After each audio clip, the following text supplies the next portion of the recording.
Okay, recording has started. Good afternoon, everyone. It's 3:31 p.m. I'm calling this meeting of the Maple Broadband Executive Committee to order for September 19th, 2025.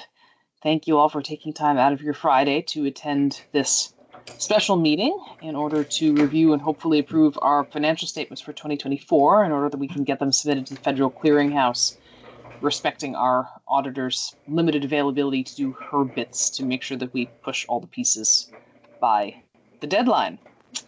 So, with that introduction, the first item on the agenda is to approve the agenda. So I've distributed an agenda and I will entertain a motion to approve. So moved. Okay, second? Okay, all right. All in favor? Raise your hand to say aye. That's all of you. Great.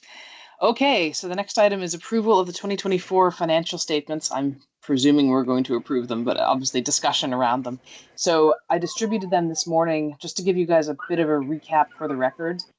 This is as you might have seen from the title, this is the sixth version of this. So they have been back and forth a couple of times. Darlene and I had quite extensive back and forth between the two of us and with our auditor between version 5 and version 6. And she and I met this morning, and we are both happy to recommend approval of these financial statements for submission to the Federal Clearinghouse. I can answer any questions you have, or at least do my best to do so. What is it called? The audit, or is it called a financial statement? The document is a financial statement, and it's the outcome of an audit process, a federal single audit. So what are we approving? Are we approving the audit, or are we approving the financial statement? We're approving the financial statement. Okay. I move we approve the financial statement as presented. Is there a second? Okay, we got a second from Shannon. Discussion. So in broad sweeps, I think I understand what was going on, Ellie, but can you kind of give me a big picture and how you and Darlene caught? I mean, there's some pretty big journal entries there. Which, are we talking about the findings, or are we talking about the adjusting journals, or what are we? No, the adjusting journal entries. Do you guys all have the adjusting journal entries? I would happily call them up and talk about them. No, she talks about them or they're in the notes. There's a lot of information, but there's sort of no listing of them in specifics. No, there wouldn't be, because they're an internal working document. Right. So I will, if you guys would like, I will share my screen and we can go over them quickly. That's probably the easiest way to do it. And I think that the other thing to say here is that obviously on the agenda for Monday is I've sent through draft corrective action plans in relation to the findings. So, and I've outlined that's a requirement that within 6 months of filing with the Federal Clearinghouse, we have to submit those. So there's not a huge urgency, but we also may as well get it done because we know what happened and we know how to fix it. And so, anyway, so the first journal is depreciation. That's not a big deal. The ones, so let me talk about the ones that were actually flagged. Make it a little bit bigger. Could you make it a little bit bigger, please? Yeah, I'll talk about the ones that were flagged in the findings, not the other ones. So basically, we had two challenges. The first challenge was there's two types. Broadly speaking, under uniform guidance, there's two types of grants. There's fixed amount subawards, of which BEAD is one and the Affordable Long Draw Program is one, or projected to be one.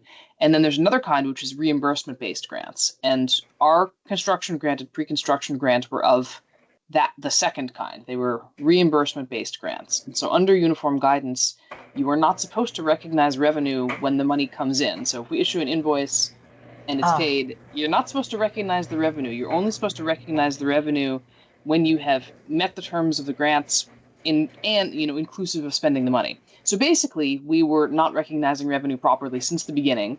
That was the same finding we had in 2023. There was not sufficient time between 23 and 24 to make the changes. I mean, I actually thought that we did, but I guess we somehow sent her an earlier trial balance where we hadn't. But regardless, we know what that is. And so the first corrective action plan basically addresses that, and it says, we'll talk about this again on Monday with the full group, but it says, under these grants, future invoices, we will book it into deferred revenue from the get-go, which is where it should have been all along, and then at the end of the quarter, we will do a journal to recognize the revenue appropriately.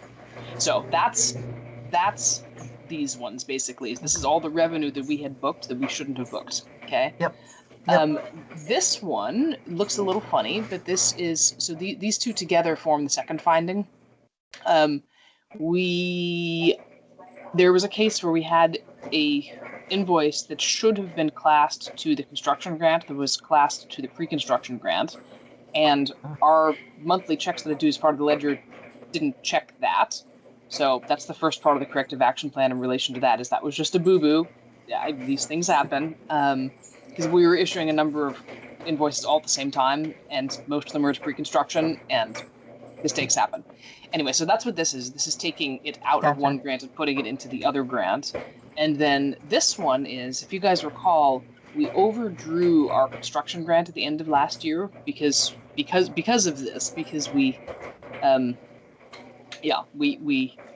because also technically we should not have issued that invoice because we hadn't met all the terms and conditions in relation to the milestone. And the reason we did it is that we were trying to get the VCBB to finish the schema that we needed in order to be able to do the thing, and then it actually took quite a very long time for Waitsfield to finish taking all the red lines and importing them, because it was the first time doing it. And so, but anyway, as long story short, we only got paid for that invoice. I mean, we only fulfilled the terms and got paid in this year, like April.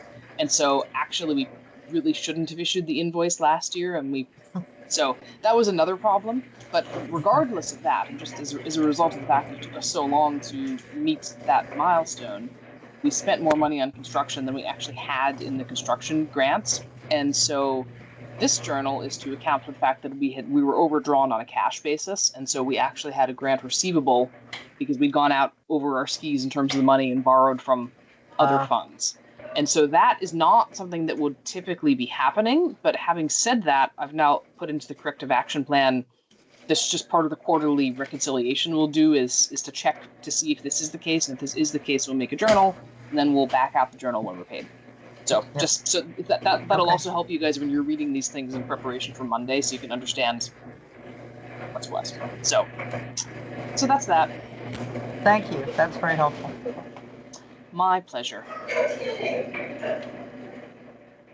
I'm glad I understand them all now. We can make sure that we don't get into these challenges again.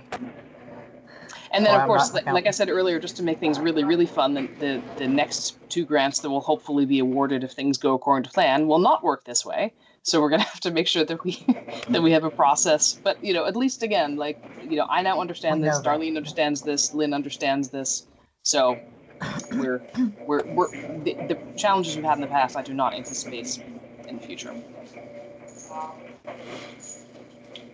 Any other questions? Ready to vote? Are we good to go here? All in favor of approving the what do we just call it? The audit? Financial statements. Financial statement. Please raise your hand or say aye.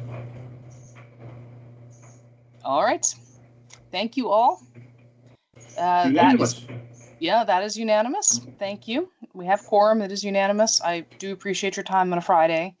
And so our next meeting is Monday, when we have our normal agenda and lots of fun things to discuss. And so thank you all, and have a wonderful weekend. And we'll get those. I'll give Bonnie to go ahead to submit that to the Federal Clearinghouse this afternoon. Perfect. Right. Thank you. All right. Thanks, Thank Ellie. you all. Take care. Bye-bye.